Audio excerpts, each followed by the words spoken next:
Sis, are you nagging your husband? Stop nagging that man. Let me read you this. It'll help you. Proverbs 21 and 9. It is better to dwell in a corner of the housetop than with a brawling woman in a wide house.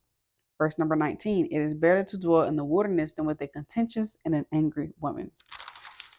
Proverbs 27 and 15. A continual dropping in a very rainy day and a contentious woman are alike. You know how sometimes you might have a faucet leak, or better yet, you know how sometimes you might leave y'all probably don't do this, but I'm pretty sure we all have once left the faucet on accident and just kept dripping and dripping and dripping. Like, dang, why did it keep dripping? What is that noise? That's how your husband feels when you keep nagging him. Leave that man alone. Leave that man alone. Listen, this is what I'm learning, and I want to share with y'all. That's what the Bible just said. It's better to dwell. Let's go read it again. Proverbs 21 and verse number, what verse is that? Hold on. Stick with me now. Verse number 9 and then verse number 19. It's better to dwell in the wilderness and it's better to dwell in a corner than to deal with a woman that just keep nagging, that's contentious, that's angry, that's always trying to start something, that always got something to say, and that just don't know how to be quiet. Listen, I think that now on a serious note, I think that sometimes we forget that our husbands are in the flesh just like us. They have feelings just like us. And you know how sometimes us women, we're going through things spiritually and we need sisters to pray for us. We need sisters to fast with us, to fast for us, to pray over us. You know how sometimes we say we're going through it really, and we're going through a hard time.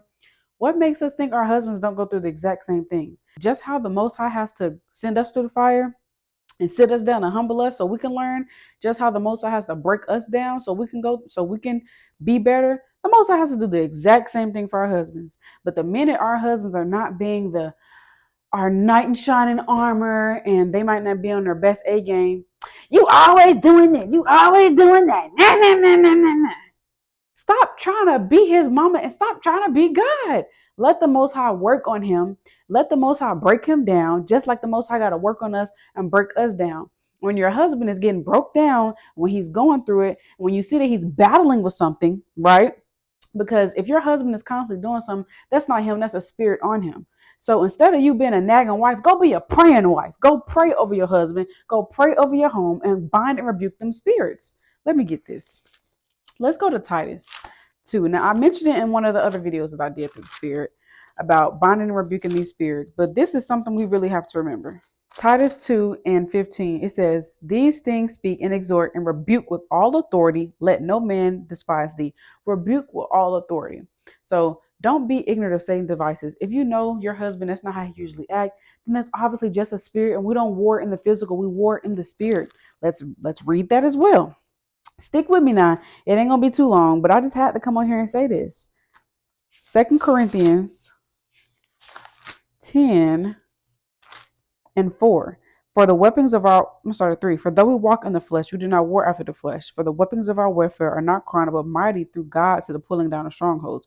We walk in the flesh, we don't war after the flesh. So go be a praying wife instead of a nagging wife. Let the Most High do the work in your husband, that he, just like the Most High does the work in us. Stop nagging your husband and complaining and breathing down his neck when you see that he's struggling with something. And instead, try to offer him some encouraging words, pray for him. Let me give y'all an example. If you know that there's something, and it might not even be more so a spiritual battle he's going through, it might just be a habit that he does that you don't like. He might keep leaving his socks on the floor. Man, I'm tired of you leaving your socks on the floor. You think I'm your maid? You always leave your socks around the house. And I'm giving y'all this because look, I could not be on here and share my experiences and wisdom if I had not went through that myself. So yes, I've been that before. All praise to the Most High. Okay, that I am not that anymore, but I have been that. So here, we're learning together. Okay, this is not to shame anyone. We're learning together. But let's do better. All right. But how much better does it sound when we say, "Hey," or how about not saying it at all? But if it bothers you that much, sis, if it bothers you that much, this is how you say it. Hey, my lord or my love, do you mind picking your socks up off the floor? Like, I mean, I don't mind picking them up for you, but you kind of leave them on the floor a lot. Do you mind picking them up for me? Proverbs 15:1 tells us a soft answer turn away wrath, but grievous words stir up anger.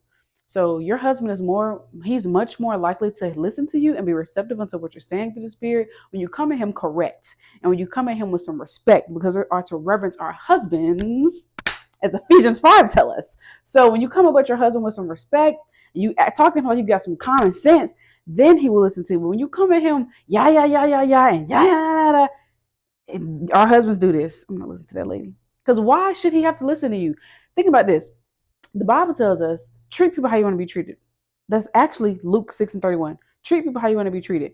And if you don't want your husband talking at you crazy, coming at you, yelling at you, nagging about what, how would you feel if your husband said, you always doing this, and you ain't never got your stuff together, and your food always unseasoned, and you, how would you feel if your husband did that to you? How would you feel if your husband pointed at everything you did? You would be feeling like, dang, my husband always beat me down and tear me down. Well, that's what you do to him when you always nag and you tear him down. Remember, we just talked about this in the video I did through the spirit, that the tongue is powerful. So are you using your words to uplift, or are you using your words to tear your husband down? Let me give you another example. Let's say you want him to spend more time with you and your children. I'm gonna give you this example first. Bro, you always on your phone, bro. Like, you never pay attention to the kids. Like, she trying to show you her trick, her little dance or whatever, and you never paying attention. Dang, you got a phone addiction problem. Get on my nerves. Versus, hey babe, do you mind putting the phone down for a second so we can spend some alone time with the family? Like, I've noticed you've been on your phone a lot, and I really would appreciate if we could spend some time together without our phones and disconnect and spend time together as a family. He's much more receptive to that. Or, bro, bro, you always tripping. You always doing something. You don't never want to. You every time I'm talking to you on your phone, you scroll, scroll, scroll. You don't never want to put your phone down. Versus, hey, I noticed that when I'm trying to talk to you, you're always on your phone, and that doesn't make me feel heard. It's not really active listening. So I feel like, you could pay more attention to me when I'm speaking to you. I personally would like if we could have a conversation, having eye contact and not having our phones. Because if you're on your phone while I'm talking to you, then you're not really listening. He may be like, well, I am listening, but you could just still be like, well, personally, I would just appreciate if you put it down. Your husband is much more receptive to you if you talk to him like you've got some sense. And like a good sister said, if you wouldn't say it to Christ, don't say it to your husband. Okay? We have to honor our husbands as we honor Christ. So, sis, again, are you being a contentious, angry woman that always got something to say, that's always finding a problem? Are you nagging your husband like a faucet dripping and it just don't shut up? Let's take a moment to reflect, because your husband does not want to deal with that. That is going to cause spirits to hop on your husband, to resent you, to not want to deal with you, and to not want to talk to you because you always got a nasty mouth and nasty attitude. Get it together. Seriously, it's not cute. It's not cute.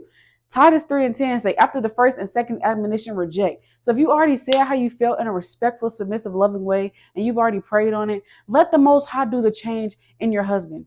Only the Most High can change your husband, but still pray for your husband. Still be the loving, submissive wife that you are. Don't stop doing your wifely duties just because your husband is struggling in an area or he has a habit that you don't like. We all have things we need to work on. So instead of constantly trying to find the blame and guilt and fault in your husband, find it within yourself, because you got something to say about somebody, but you got three fingers pointing back at you. So let's take a look in the mirror, self-reflect, and watch our mouths. Shabbat shalom.